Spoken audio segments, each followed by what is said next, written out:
राजाधिराज श्री सद्गुरुनाथ महाराज की जय.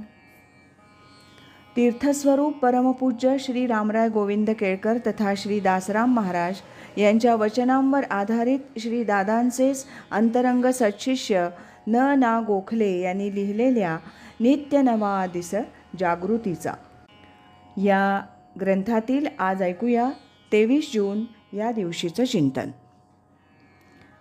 जे आपण हवं म्हणतो ते केव्हा तरी पूर्वी नको होतं आणि जे नको म्हणतो ते केव्हा तरी हवं होतं हे निश्चित. एखादी गोष्ट आपल्याला हवीशी का वाटते तर त्याच्यापासून आपल्याला सुख मिळेल असं वाटतं.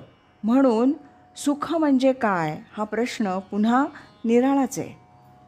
परंतु वस्तुतः सुख आहे पदार्थापासून, बाह्य विषयांपासून सुख मिळेल हे मानणं चूक आहे. हे खरं तर व्यवहारात आपल्याला नेहमी अनुभवाला येत असतं, पण आपण ते विसरतो. इंद्रियजन्य सुखाच्या समजुतीनं मायेनी आपल्याला इतकं बांधून ठेवलं आहे की आपण विसरून जातो. सुखाची संवेदना ही माणसाच्या मनाशी, चित्ताशी, अंतःकरणाशी निगडीत आहे. प्रसन्न चित्त असल्यानंतर बाह्य परिस्थितीचा सुखदुःखाशी संबंध राहत नाही. ज्यानं आत्मानंदाची गोडी चाखली आहे त्याला इतर इंद्रिय संयुक्त आनंदाची काय पर्वा असणार आहे. म्हणजेच थोडक्यात सांगावयाचं तर सुख आणि त्यासाठी अमुक एक वस्तू पाहिजे या भावना सापेक्ष आहेत, निरपेक्ष नाहीत. आज जे सुखाचं वाटतंय ते उद्या किंवा पुढच्या क्षणाला सुद्धा वाटेल की नाही सांगता येत नाही. एखाद्या गोष्टीचा अतिरेक झाला की त्याचा वीट येतो, नको वाटतं. हे कधी कधी तात्कालिक कारणाने सुद्धा असू शकतं. तेवढं कारण दूर झालं की पुन्हा गाडी पूर्वपदावर येते हेच खरं.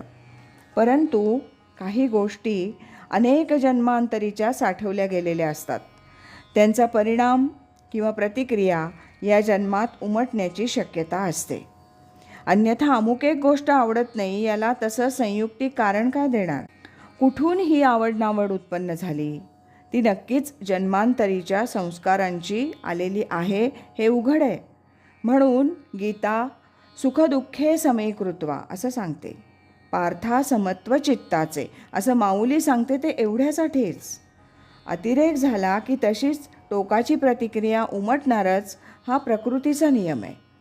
हे समत्व साधण्यासाठी नामस्मरण आणि गुरुकृपा यांची नितांत आवश्यकता आहे.